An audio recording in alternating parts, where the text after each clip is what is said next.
Whether you're here in person or watching on video, welcome to the first Zoom call for the 2023-24 Masterpiece FLL Challenge season. Just to be clear, this call is for the challenge program. Explore will have its own Zoom calls. So tonight's agenda, first of all, introductions. My name is Craig Peterman. I work for BadgerBots Robotics Corporation out of Madison, and we are the coordinator of the FLL Challenge and Explore seasons for the state of Wisconsin. We've got Jay Church, who is not only our videographer here, but our head ref for the state, in addition to two others that may or may not join us on the call. And then Brian FLL, who is our head judge for the region of Wisconsin. So welcome everybody to the new season, and this is our first call. So in that vein, today's agenda is really going to be, or at least I hope it's going to be, relatively basic, talking about the general calendar for the season, what the season may look like, and then if there are any specific questions about the games already and the challenges, missions, we can get to those specific questions in the end. All right, Jay, Brian, any introductory comments? Nope. Not really for me, Jay. Nope. All good. All right, so let's kind of jump right in. As you hopefully saw from the last weekly blast that went out, and yes, from now on, they will be weekly. There's a checklist of what coaches should be thinking about right now. The idea is, of course, to keep everybody, especially the newer coaches, kind of on a schedule so that they're ready for the upcoming season. Right now, the objective is to get the team registered, get the robot ordered, get your mat and missions, and basically that kind of gets you started for the season. There's also a lot of materials that are ready to go at firstinspires.org under, of course, the FLL Challenge menu items. Anything else I'm missing off the top? In coaches, just remember every team has to have 2 coaches, and you both have to go through the youth protection program. I do get updates on how teams are progressing through that process. And what I'm seeing right now is, some teams are ready to go already. Others still need to, meet those requirements of 2 coaches and going through the youth protection process and, of course, paying first fee. All right, so that's kind of where we are now. Any questions from those that are here about the kind of upfront administrative process? I have a question about, it looks like tournaments are going to be out for potentially signing up earlier this year, more of September versus October. So I'm just wondering what the timeline is for payment with the Wisconsin fees. Yep. So that it'll be similar to last year with regards to the process. You sign up, you register for a regional tournament, you prioritize the top 3 that you want to go to once, of course, we publish the schedule, the confirmed tournaments, and then you will have an option of either paying at that registration, or you can print off an invoice and send money in. So that process won't change. What we're trying to do is this year, get ahead of the curve so that we're not scrambling when it comes time for the tournaments to actually get started. Okay. Moving on to that, along those same lines with the calendar, at the moment, all of the regional tournaments currently are in November and December. Nobody's even asked to have one in October, so hopefully we won't have one. Could be a scrimmage. Yeah, I was just going to say, throw some props to Brian. Waukesha will have a scrimmage. Brian, you want to give a quick rundown? October 28th, which is the typical the last Saturday of October. And I will get a sign-up genius out hopefully yet this week, if not next week, for people to sign up for that. Okay, so that actually is extraordinarily timely because all the weekends, November and December, or at least through mid-December, are pretty much filled with regional tournaments, with the exception of Thanksgiving, of course. A lot of them we have Saturdays and Sundays scheduled. We're trying to minimize the overlap. We are trying to minimize the volunteer pool. That's a very significant consideration when we're scheduling these tournaments. So there's still some things that we need to confirm before we can publish the schedule.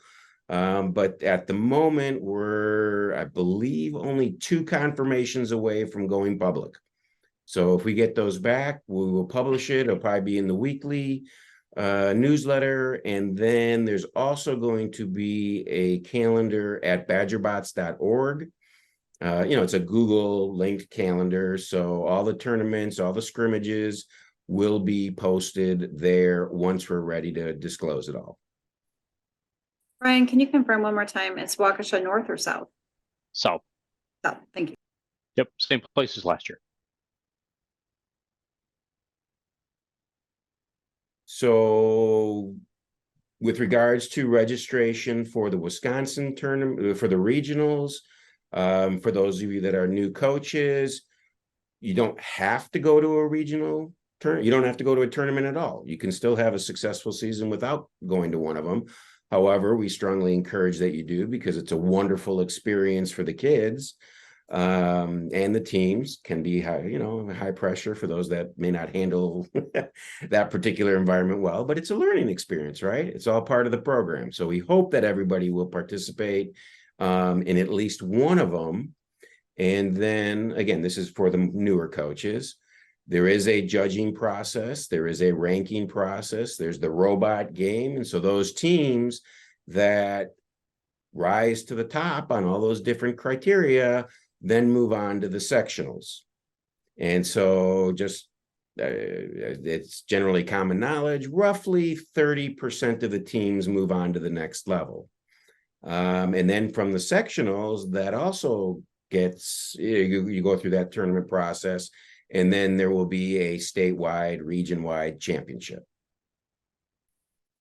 And that championship, because of the calendar and the holidays over December, that is very likely, and I'm this close to getting that finalized, will be in January. So that's the general calendar and all we can, talk about today. But hopefully we'll be able to disclose the tournaments in the not too distant future. The issue of cost. So right now we're still trying to figure out what our costs are.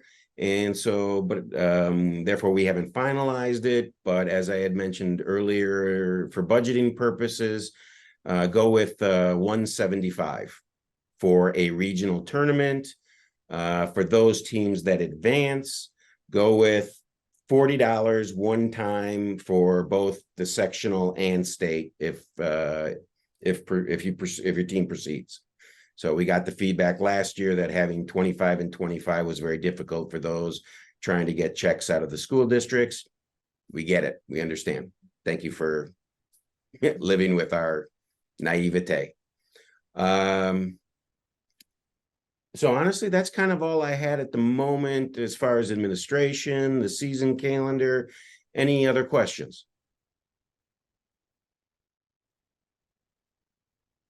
Just like open questions from coaches? Absolutely. Not specific to like rules of the missions yet. Let's save that for the last. Yep. Okay, no, that's fine. Thank you. I just have some general, I've coached before the last couple of years, but Adriano was our head coach. He's moved on, so I'm taking over as the head coach, and Maria from our school is, who's on the call, is going to be our second coach. How do she just added, I added her to the First Inspire site yesterday, actually. And so she Okay. signed up there. How does she get like the Wisconsin newsletter and the Slack invite and all that? Because there's a lot of good information in there. I forwarded her the last one, but I want to make sure she's getting it. Absolutely. So there's a lot of different ways you can do it. You can actually, if you forward her the newsletter, that goes to FLLteams@badgerbots.org. So you can get invited that way.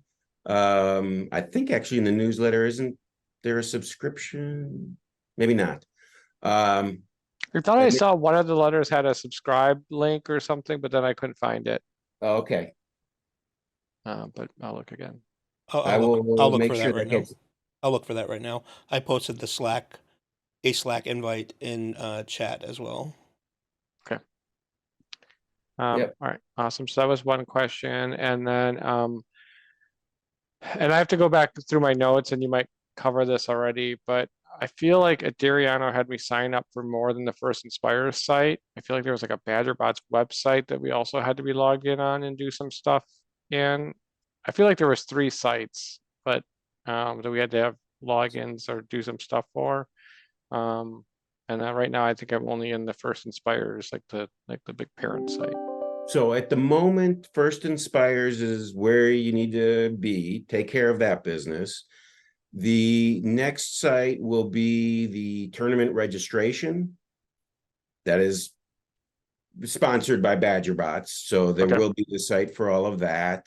And then the third site probably was the BadgerBots waiver. So Sounds right, yeah. I'm guessing those were the 3. I know BadgerBots waivers were a source of stress last season. I'm working on trying to minimize that stress. So you don't have to worry about the BadgerBots sites just yet. Okay, awesome. So just the First Inspires and get everything done there that we need to get done. Any Correct. background checks, training, all that stuff. Okay, cool. Right. And so when coaches register at First Inspires, and you don't need to have the participants ready, you just need to have the team and the coaches. Okay. I get that information. We add it to the newsletter distribution list automatically. So if your co-mentor is registered, we'll get the email that way as well. Okay. Yeah, she registered yesterday. So Okay. So I check those on like Wednesday morning, and then the new newsletter goes out on Thursday. okay, awesome. I have other questions about the competitions themselves, but I'll save that for another meeting. So Well, these are weekly, so let's. Yeah. And actually, there is a lot to cover over the course of a season. So Craig, we will be answering other questions. I'm not sure how far Brian is on weeding through all the judging stuff, but at the end of the call, just so we can get rid of all the, get through all the paperwork stuff first, we'll answer some robot questions, and I don't know if Brian's able to field some stuff yet. So Yep, absolutely. You can always ask questions. We may not have the answer right. Right. And so especially at this part of the season. Yeah, that's the same with us too. It's I may not be able to answer all your questions, but I do have a notepad here, and Julia is on here as well. I see her on the call. So if it's not something that we'll know right away, then I'll answer it, and we'll post it in Slack, and we'll post it. We'll address it next week as well. Okay, awesome. Thank you. And Jay, what's the easiest way to get on the Slack channel? I mean, I've been sending out invitations as people have been asking. Is there another way of doing that? No. So I if somebody requests that we add them, we answer that with a request. I just dropped a global invite in chat just now. Okay. So if anybody here wants to copy that out, I think they're good for. Saw that a minute ago. Yeah, I was gonna say if maybe we want to add that forever link to the email blast. You might still need to wait to get approval, but at least you can put your name in the system to be like, yo, what's up? I want to join your Slack. You know what I mean? Yep. I'm looking now to see if there is indeed a forever link, and I have to admit I'm not a Slack expert here, so I know that sometimes they were timing out, so I'm looking to see if I can find a permanent. There's a way to do it, because I've done it before. Okay, we'll try to search and make sure, see if we can find a forever link. Never expires. There we go. Save. Yeah. Well, at a minimum, we can still put that in the newsletter that goes out weekly. We'll put it at the bottom. Subscribe to Slack, subscribe to the newsletter. Well, I guess they already are subscribed to the newsletter. Unless you want to forward it to somebody else. Okay. I just posted one that shouldn't expire. Oh, there you go. I wonder if mine expires because it 30 says, days. Ah. Yours was 30 days. okay, there we go. There's a setting on the link when you go into the management. So absolutely any new people out there we do want you guys to join the Slack. There's so much information out there. Lots of tons of experience from coaches and judges and referees and stuff. So you know someone's going to be joining, try to jot down that copy of that link and forward it to them. Awesome, thank you. I'm brand new at coaching, not new to FLL in general or first in general, but more of we just started up and we probably will have 3-ish teams. I know it's scary. I'm kind of overwhelmed, but it's exciting. Everybody's excited. So, but more of like maybe coach to coach or what you guys have seen. We're planning on doing like 2 practices a week during the school year, right after school, just about an hour. What is your kind of like typical agenda that you guys kind of do at a practice, right? Like how much time do you spend on your innovative idea? Like what do you do kind of that angle? And then how much time do you spend on your robot kind of situation? Just kind of get a feel for like what other people do in their practices. Sure. Let's open this up to the more experienced coaches that are on the call. If anybody would like to step up. I mean, from our perspective, this is my 4th year. So we ran one practice, and obviously everyone's mileage. We ran one practice per week, but we ran it longer. I don't know. So we would do like right after school, 3:30 till like 5:30, even 6. Any longer than that, the kids just are completely fried. But like an hour, by the time you get like settled and get the robots up and get some code programmed and get started, they're like the hour's gone. So we usually like start with a little joke time, a little business, and then we would kind of work out, Adriano and I would work out a schedule for like this practice is going to be more on the innovation project, this practice is going to be more on the table game. And then as the season progressed, we found that then we would do maybe a couple of kids were doing research on part of the innovation project, so they would do that with one of the coaches while the other kids got room on the table to work on their stuff. We would split up a little bit here and there. The other thing I will say is as the competitions got closer, and I guess it probably depends on how competitive you like we wanted to win state last year. So as the competitions got closer, we would do our Wednesday practice and a Friday practice and like a Saturday practice to lead into the Sunday. So I think it probably just depends on your kids and the team and all that. But I don't know, as a programmer by trade, it's like that whole thing. It feels like 80% of the project gets done in the last 20% of the time, no matter how hard you try ahead of time. So did you end up practicing your like presentations quite a bit then during those practices? Yeah, so we would do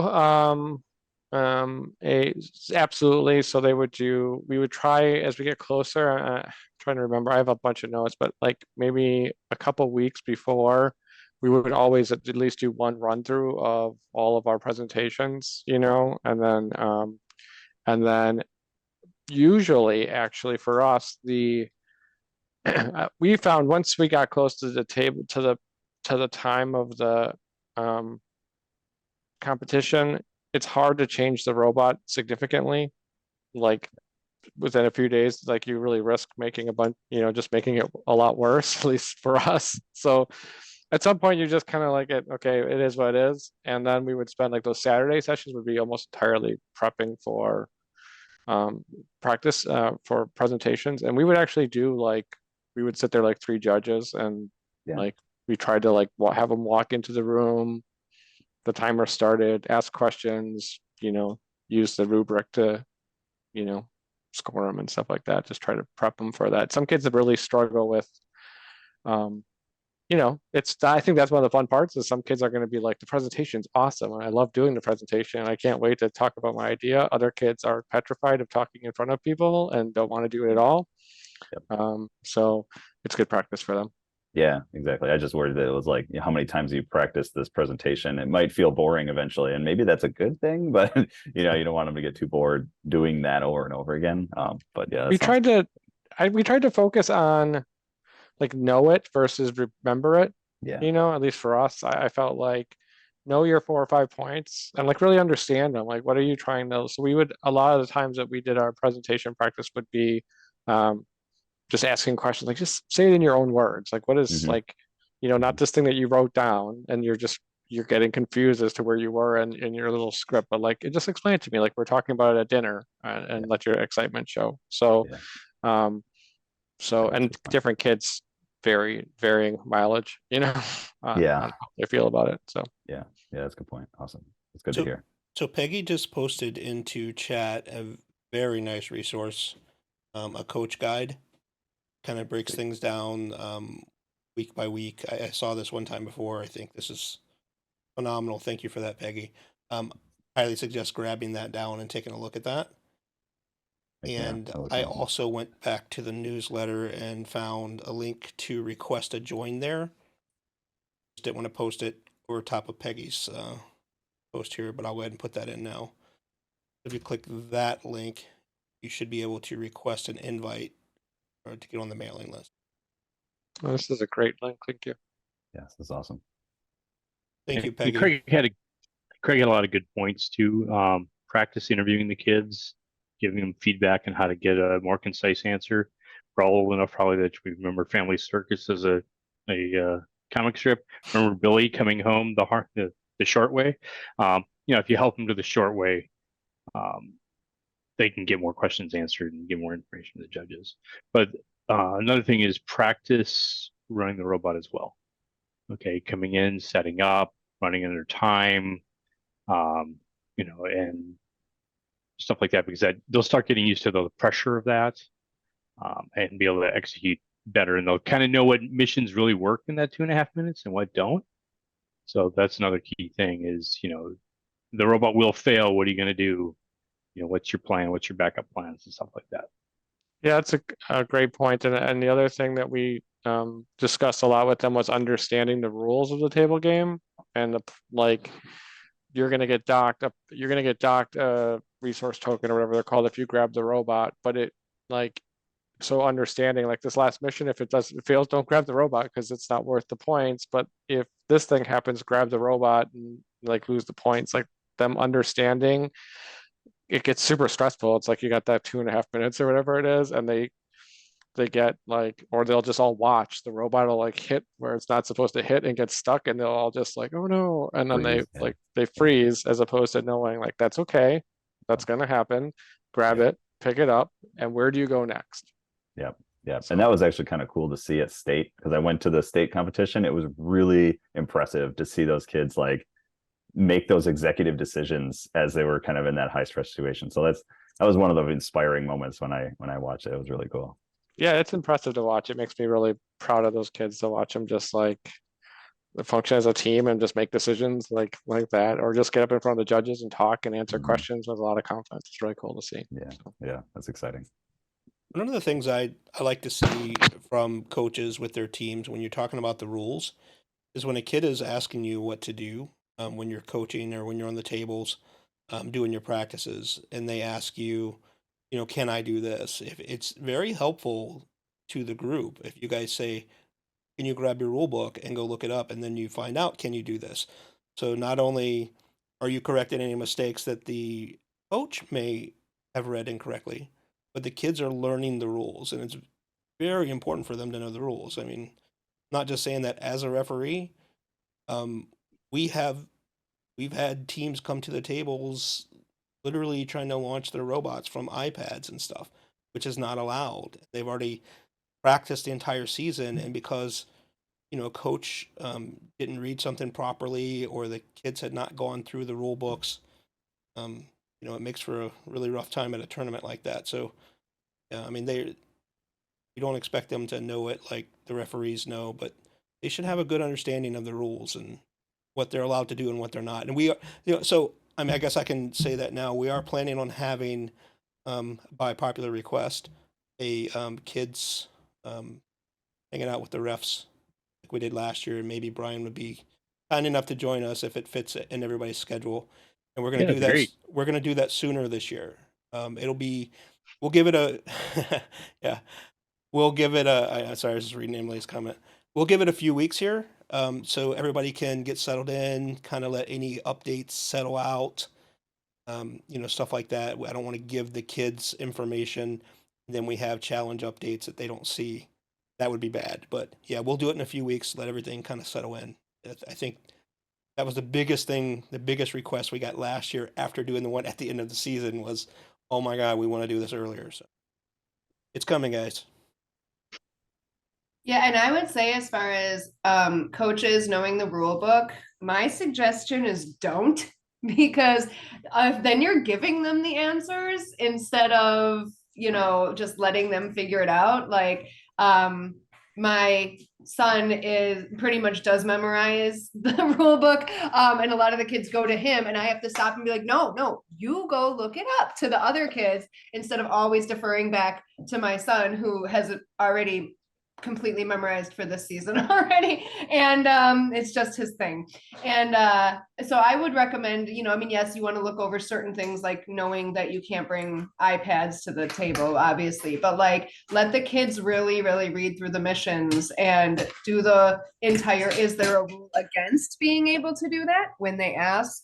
That's been really helpful, I think, to motivate the kids on our team to really dive deeper into learning those things. And what I'm asking coaches to know the rules just so I can get them to volunteer for reffing. Someday. Well, I want to No. keep volunteering for judging, No, so. I appreciate that, Emily. It's yeah. I'll take judges as well. Yeah. Yeah. So I'm that's just saying really cool. everyone should volunteer at least once. So yeah. Yeah, if you're a coach and you have not volunteered, it was probably the biggest turning point in our FLL team to have Agreed. us coaches volunteer. It was amazing what I learned. Same here. We did Yep. 2 to 3 teams for years, and until I started volunteering judging at first. I had no idea what I was doing other than just trying to help the kids, you know, understand how to program. We didn't understand rubrics. We didn't understand what the judges were looking for. And often we left tournament, you know, judging sessions going, I have no idea why we didn't get, you know, what we thought we were going to get. That was phenomenal.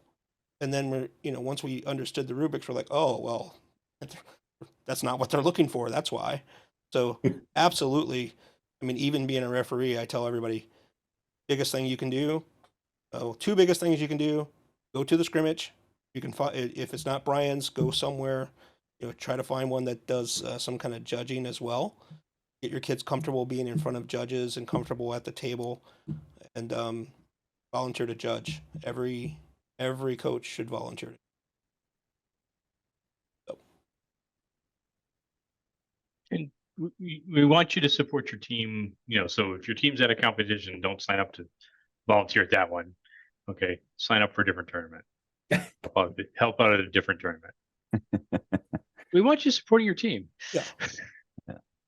Yeah, actually, we tend to not even allow that. If I was going to say referee wise, you know, if we get into a real tight bind, you know, but we won't let them ref their teams, or Brian said we don't even really want you to ref or judge if you have a team present there. That experience to be with them. So, oh, I was going to say as well. Sorry, before I went down my other rant, on the Slack channel. I know most of you know this, but for people that are just joining, because I did have a couple pop through just now, there is a referee channel that you can ask questions there. There is a judge channel there that you can ask questions there. So feel free to post away. And just remember, we do have regular jobs, but we tend to get to things as quickly as we can. Sometimes it requires a little bit of research to answer, especially at the beginning of the season, but we're not going to forget you. We try to get to them as fast as we can.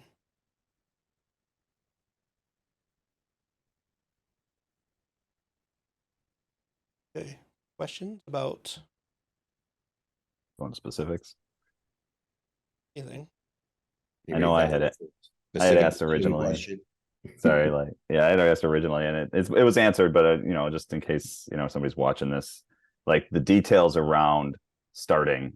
Remember, I think it was confusing. I read the rules and I'm like, by hand, not by hand. Like, so can you walk me through like what, like a team that they built their robot to have multiple components that they'll add and subtract during the duration of the competition, but then how they would build it so that it gets the most points because they're able to start in one launch zone. Like, what is that kind of like? What does that look like in the beginning of a match? Sure, that's fair. So, you were at state last year. It's kind of the same thing this year, and we'll first of all let's go through this. Are there any questions for administration, anything like that? Because once we get into robot questions, we take up, you know, depending on how many questions there are, we can go forever. Hours. Brian, is there any questions for Brian that he may be able to handle at this point before we go into robot game? Brian, it looks like, at least on the FLL Facebook page, there's a suggestion that this year in the judging room, for core values, it'll be strictly Q&A versus having opportunity for a presentation. Is that accurate? Or do you not know yet? You know, I started having that flow chart up yet. Hang on a second. So the core values in the flow chart really talks about question and answer, and that's really all the information I have right now. I got to go through some of the training, which I will get shortly. Okay, so I don't know if I have access to that yet, but let me know. yeah. Awesome. Yeah, but that's kind of how it really operated last year as well. It was more of a Q&A. Some teams did come in with a presentation, but yeah, it was different. It was different at Worlds. People came in with full up presentations, so that's why I was still curious if they were trying to normalize that a bit. But let me know what you find out, and we'll prepare accordingly. Thanks. okay. I suspect that's probably more of a carryover from previous formats where teams were used to doing a core values presentation. Yeah, we did a presentation last year.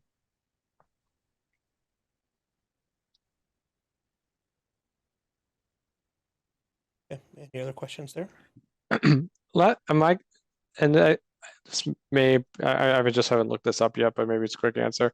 We have the older style robot. I forget the new one's called the Spike, I think, right? And we have the EV3? EV3. Is there a sunset time on that? We haven't switched just because the school has spent, you know, so much money on, we have 4 of them now. And so switching to 4 Spikes is a lot of money. So you're still allowed to use the EV3, the NXT, and all the way back to an RCX. So that goes back, what, 15 years? Probably closer to 20. Yeah. So I can't guarantee you that they will never sunset a robot, but as of now, it's actually even in the rules that you're still allowed to use all of them. And then follow up on that is,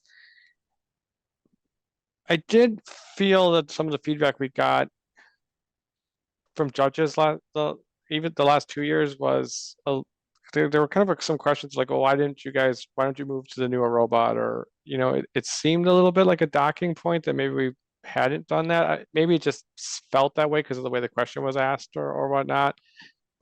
Are the judges like that shouldn't be that's not any type of like you guys are using old technology, because there's some inherent things that come with that, like, you know, it's just we have so many parts and so many pieces and so many old missions and stuff like that, so we reuse a lot of stuff, not like reuse an attachment, but we might use parts from an old mission or whatever. Yeah. Which I think is cool, but it did seem sometimes like some of the judges were inquisitive as to why we didn't switch to something newer. And Was frankly, that the a answer question is, was that question during the interviews, or was that when they were asking the feedback? kids, no, that was interview questions more like, have you guys thought about switching to the new, like a newer, and maybe the question wasn't asked as clearly, or maybe the kids took it on a different path than it was meant, you know? So it just kind of, it felt a little bit like maybe we got good scores in that session, so I don't think we were dinged, but I guess I'm just asking, there's no, like, we can use whatever robot it does. It shouldn't matter at all. We shouldn't as long as it's a Lego robot, you know, like Jay said, the RCXs and stuff like that. Okay. We can use the Prime, but you can't use the Essentials, right, Jay? That one's not allowed Essentials are legal. there. Okay. I'm looking at it right now. Yeah. Okay. I was looking at the general rules.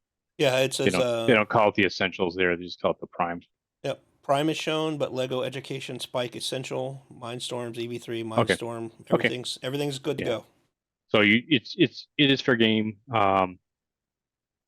What could be the situation is that robot judges tend to be technical, so they want to know about the new the new whiz bang things. But if you look at the rubrics, it's really a process orientated. Goals is what it is. It's not a. It used to be very much what's that cool feature, what's that high tech thing, that real tech thing you did. But it's much more of a process interview now, when they pull the robot game tables out of the judging rooms and did the consolidated judging. So, but it's never been you have to have the latest one or whatever is part of your judging. That's never been the case. It's, but show us the cool stuff you learned and how you did it. Okay, cool. Yeah, and Thank there are you. some very high level teams that still use the older robots. So there's no there are people that very high level teams in Wisconsin that have said they're not planning on changing until they can't find parts anymore. Yeah, I mean, as a techie guy, I kind of want to, I want to play. My instinct is to go buy the new robot and play with it. Yeah, I but, get that. But from a school spending money on it standpoint, it doesn't make much sense. So. Having switched this year, it's not as fun as you think it is. Well, Stick with what you like right now. it's like all change. It's exciting until you get switched over to the new technology, and they're like, "Oh, that old technology was fantastic." So I get it. That's one thing I was going to ask you guys. I've been thinking about it. I haven't asked any coaches yet. So coaches that are using the Spike Prime or the the equivalent robot inventor or whatever, has everyone made the jump to the version 3 of the software before the season, or are you guys still going to stick with the 2 iterations? Or just curious how that went. I know there was a big deal at the end of the season last year. We moved directly to 3. Okay. I upgraded everything over the summer. They haven't used it yet to know the differences, but I'm hoping that it'll solve a lot of the gyro error that was happening at state and Razorback for us.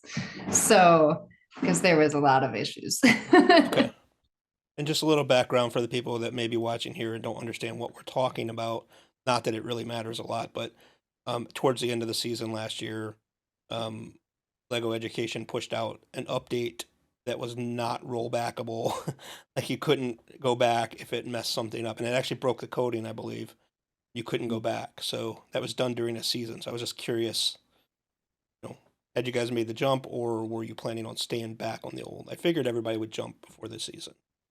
So I haven't decided. All of our stuff is still on the older version, but now would like the next couple of weeks would be the time to upgrade it all.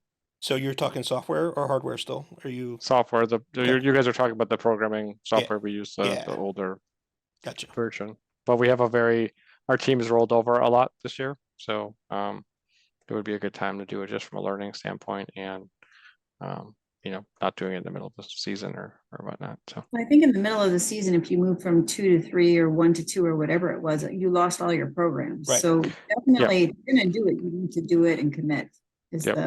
Is the rule. Yeah. Okay, cool. Okay, any other questions for Brian or Craig before we start walking through some of the robot stuff? Other Craig, sorry. All right. Green light on game mission questions. All right, so let's go with Chris first, because this is something that he posted on Slack. So Chris is a new coach. Welcome, Chris.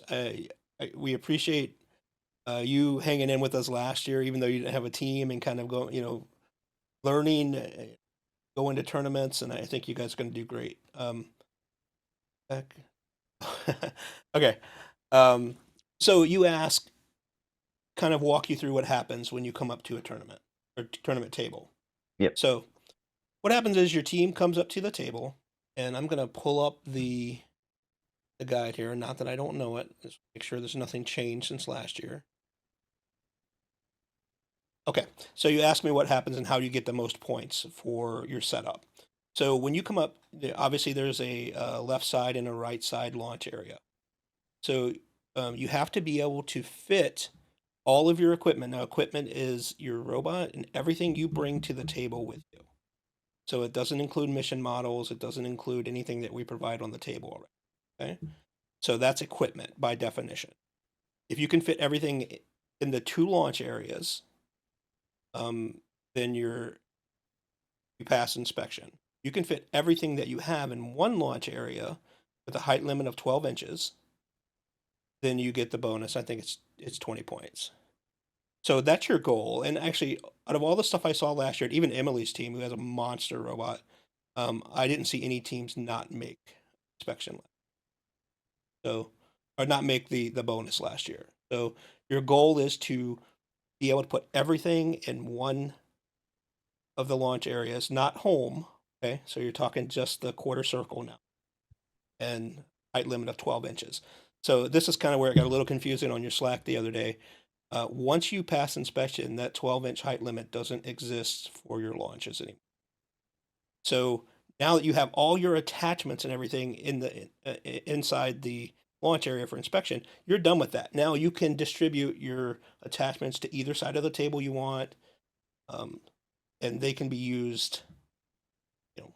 And You that's don't- where that rule of like they can hold on to it Right. or it has to be in the home. That's where I was kind of confused, like, because the rule is you can't give Right. a thing to somebody else on the other side of the table, but like it doesn't count as part of the start.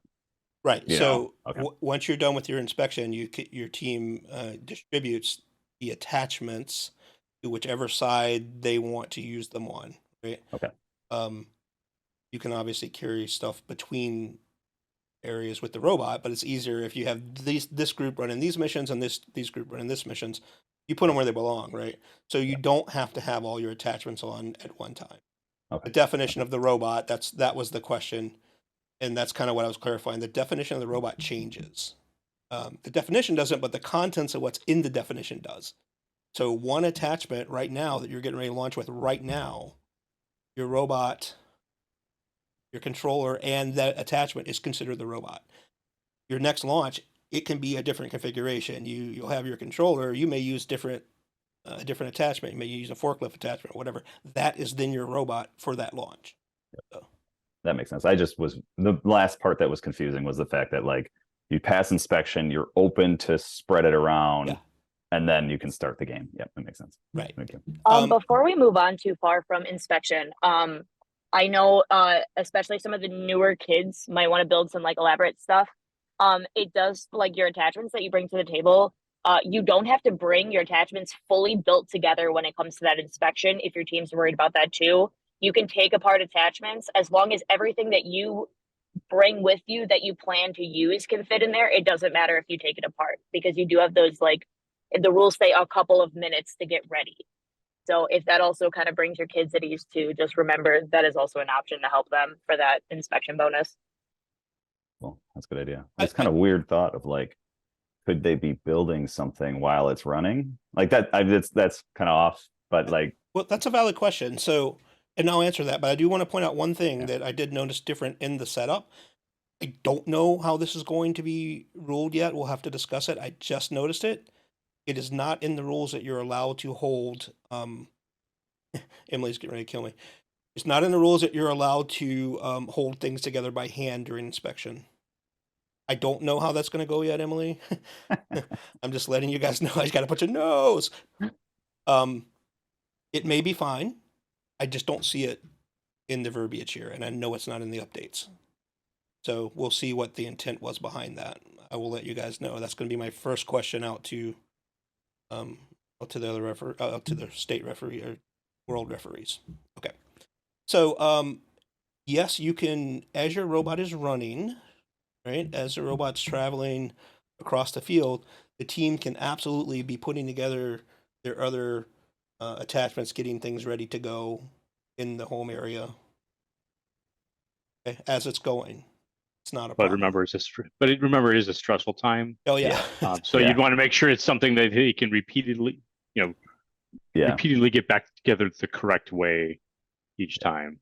Yeah, that makes sense. So I just had think some through that. crazy idea of like the attachment keeps getting bigger as you like it's There were some pretty big ones last year. that's cool. Good. So- Thank you guys. I'll give you guys just one quick piece of advice that I saw last year. A lot of, when the maximum score was very obtainable by some high level teams, there were a lot of things on YouTube, showing max score in 2 minutes, max score in 2 minutes and 10 seconds, stuff like that. I looked over a ton of those things. A lot of them they got wrong by the rules, and a lot of them they weren't recording their transition. So don't let that stuff throw you off. They're not really doing it that quick all the time. Some teams are extremely good and they can, but pay attention if you're watching some of these videos. Don't get discouraged that you're not getting max score in 2.5 minutes. I mean, there are tons of teams out there that can get max score if they don't include their transitions. So don't get discouraged by it. I would say last year we also struggled with the kids. It just can't be like a pressure cooker. And if it's a little bit like, oh, if I put this in this pin, it works, but if I put this in this pin, it doesn't work, and they put it in, they hit the button, and they immediately realize they put it like 2 pins up too high or down too high, and it's not going to work. If you can, we try to let them just, you do it, but I try to like, that's pretty tricky. Are you sure you want to put it on that way every time? And the kids are always very confident in the room. Oh, I get it right every time. I never mess it up. I'm like, yeah. Well, and then the pressure is a lot different when once you're at the table. That's a lot different. So, kind of in that vein, and I'm not trying to go down a bunch of questions that you guys didn't ask, but this was on Slack as well. The first discussion we had this year was about jigs. If jigs were actually not allowed to extend, and the original question was extend. I think they meant into the playing area, but that's not what they meant. Jigs can never extend into the actual playing area. So jigs are at this point allowed. They can go into the home area from launch. So we won't see anything that does not allow that. So if you saw that question asked and didn't get the answer, I think I posted it, but jigs are fine this year.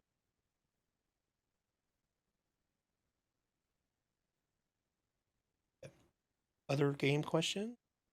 Emily, is your son crying right now? Tell him I'm very sorry. I'm going to get an answer About which one? about being able to hold the. Oh, no, I think they've already been brainstorming doing something a little smaller and more, because like back to what was just said, like at state, we had this big like Ferris wheel looking thing with these forks on it, and it got jostled around and one of the forks fell off and it got put back on backwards and nobody noticed. Like, and then so again, like they put the forks fell off often. They were meant to fall off if there was a crash or a catch, right? So but they did it hundreds and hundreds and hundreds of times, but yet they put on that one time and all the pressure and they never noticed. We had another issue at Razorback where, oh, the poor kid, he was panicking a little and he held the power button down or the program button down a little too long and it shut the robot off in the middle of a run. I mean, like stuff you would never expect to happen always happens. We normally, going back even further to what was being discussed about practice times, we always do like a Friday 2-hour practice for whoever's at the robot table, that if this tournament's on Saturday, and we call it like Murphy's practice, because they try to make everything that could possibly go wrong in order to then just like get it out of their system. So it's worked well for them for the most part, but yeah, it hopefully they don't have to hold everything in home this year to keep it balanced. Well, that's definitely going to be a question that is going to be asked. And like I said, they actually didn't even note that as a change. So I just happened to see that when I was explaining to Chris how that works. And last year they specifically put it in one of the updates that you're allowed to do that. So I got to see if that was intentionally taken out or if it was just overlooked. They did codify a bunch of the updates they made last year into the rules, so maybe they just missed that one. See. Hey, other questions? I'm just wondering if by any chance I missed it this year. I'm not seeing anything about being able to connect mission models or connect something to mission models. Is that, It's am there. I right? It's not, it is there? Yeah, I'll find it for you real quick. Okay. We saw it the other day. It's the same as usual, but I'll read it just because people on Slack or on this channel now or watching the video may not have. Or I know we saw it, right, Julia? Still here? What do you mean by connect to mission models?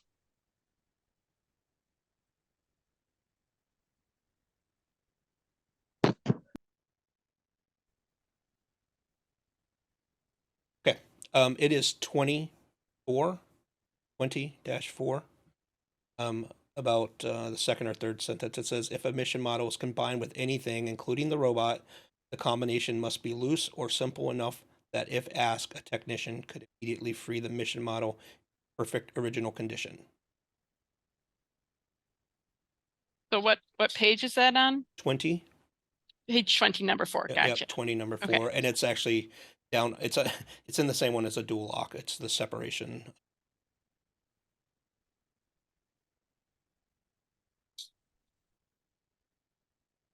Okay, the other question my kids were, it was an interesting thing we found in the book on page 24.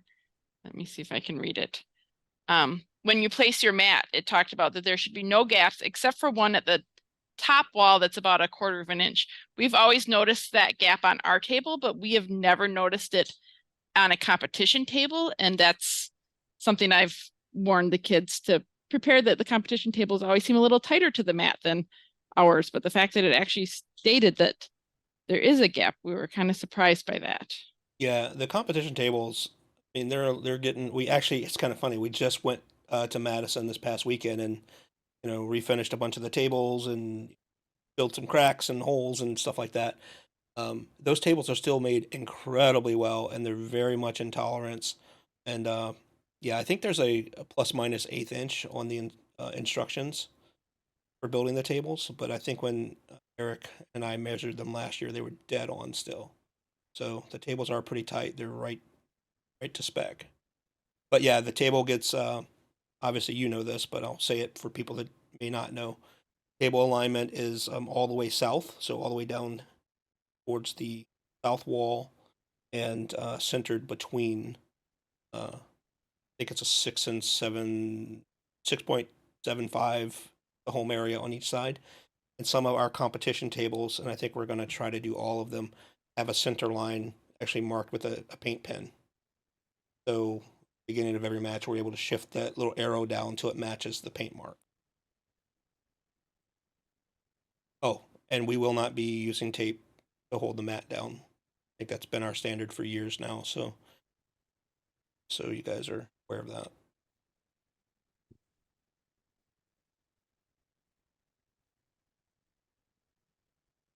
Any other So the questions? mat sits, I feel like we saw this at state last year, that the mat isn't actually affixed to the table and it Correct. can, I don't want to say ripple because that sounds No, it can. bigger than it is, but it does.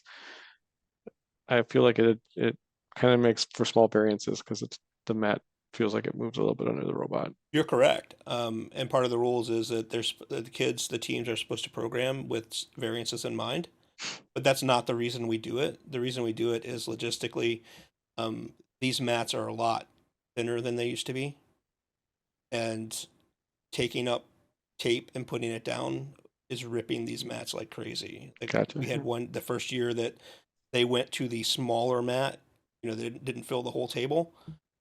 We were ripping them like crazy, and even trying not to, it would just rip. So in the middle of a tournament, we'd have to change out mats.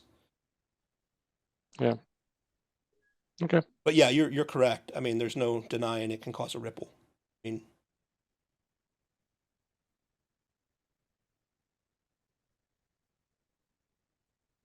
Yeah, I mean, I think that's the fun and frustrating part of the programming is the little variances that catch you. It is. Like, it's at least for it's very real world to do something and then get out to do an installation and realize, oh, we didn't realize this would happen.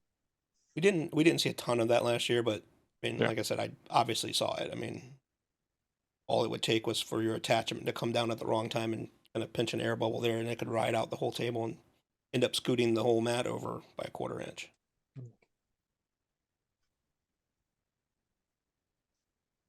Right. Other questions?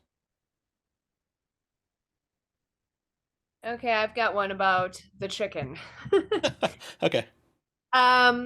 Just to clarify, when we're talking about over the lavender dot or past the lavender dot, they're talking like a vertical plane, correct? Like, instead of like a horizontal plane. Because I guess when I first watched the video, I was thinking like, you stop at a red light. You're not stopping directly on the red light. You're stopping at the horizontal plane that comes out from said red light. And so I guess when I watched the video and saw that when the chicken beak gets further than that lavender dot, or does it have to go actually over the top of it vertically? Like, if that doesn't make sense, it's so hard for me to describe it without Yeah, that's a valid question.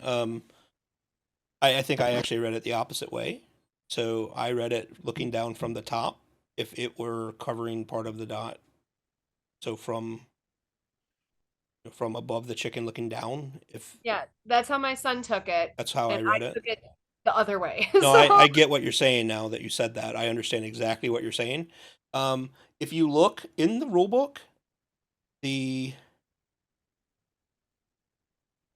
so if you look in the rule book, the second picture, I don't know if you have it in front of you or not, but yeah, I do. okay. So if you look at the second picture, if you were looking at it straight on from mat level, I think that would be over the lavender dot, and they're not awarding points for that.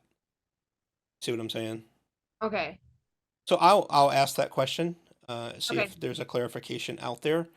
Obviously, yeah, we'll have to make a decision on how this is going to work, because benefit of the doubt would come into play if they don't have a clarification. And it's ruled the way it's ruled from mat level, almost any movement would score the bonus. So we'll have to, I'm sure the intent is meant from above, because they're Right. showing it from above. So, Okay. well, And but again, I'll make sure. yeah, I just wanted to clarify because my brain just took it a different way. I And then gotcha. once my son was like, no, that doesn't make sense. This is how they're showing it in the picture. I'm like, okay, well, I see that, but I want to make sure other people don't take it that way then either. Yeah. So, I think even in the first picture, it might be over it if you look from mat level. So I think the confusing part is it says or completely past the lavender dot, which implies kind of like a plane of I've passed the dot, Yeah. I think that gets me too. Oh yeah. If you're saying completely, yeah. Yeah. We'll like get a question in on that. Well, thank you. I'm 90% sure it's meant above looking down. That's kind of how they all are almost always, but been wrong before.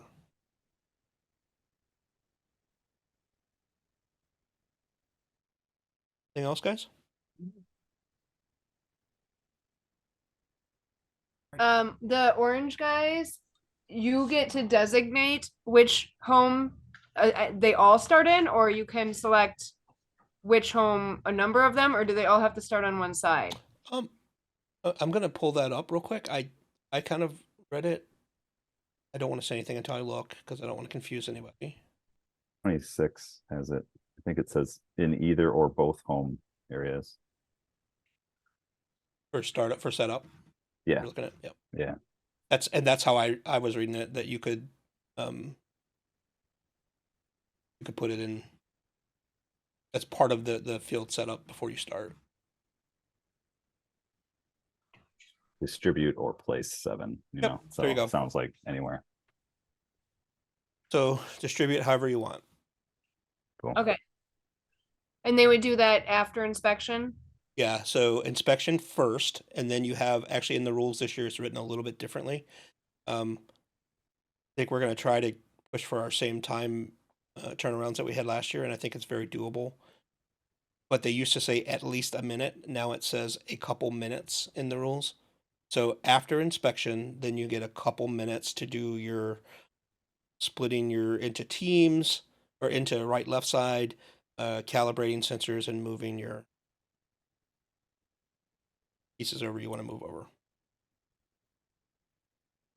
So actually, that calibrating sensors thing, like I haven't done it yet, but is the idea that, you know, I'm kind of imagining the kids getting set up at the table. They'll take their robot and they'll put it on like the black line and they'll push a button, right? That's normal. That's okay. Yeah, and they actually allow for that. So Okay. it used to be before this was written in the rules, they would bring their robot up and they would have to ask, do we have time to do this? And, you know, we actually even used to, in the old days, a couple years ago, we used to let them come to a practice on the tables before the matches sessions even started, so they could calibrate sensors then. But now it's written into the rules that after inspection, they're able to calibrate their sensors, ask for any mission models to be checked, stuff like that. So Awesome. that's exactly what you would do. Yeah, calibrate Cool. your color sensor, light sensor, however you use it. Gyro.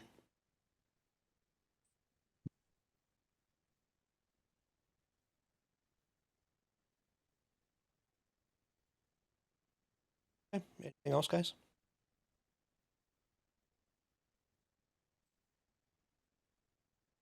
Thank you, everybody. The shade over an hour. Yep, I think we're good. So again, Jay, you're gonna post this on YouTube? Yep. Once we get the password? Yeah, once we get the password worked out, yeah. So hopefully tonight, well, tomorrow, it probably won't be tonight, but yeah, we'll get it up there pretty quick. I'll put a link to it on the Slack channel as well. Very good. Thank All you right. everyone Well, for coming. Yep. Good Thanks luck this season, everybody. Thank you. Thanks. Very Good excited. luck and thanks for volunteering.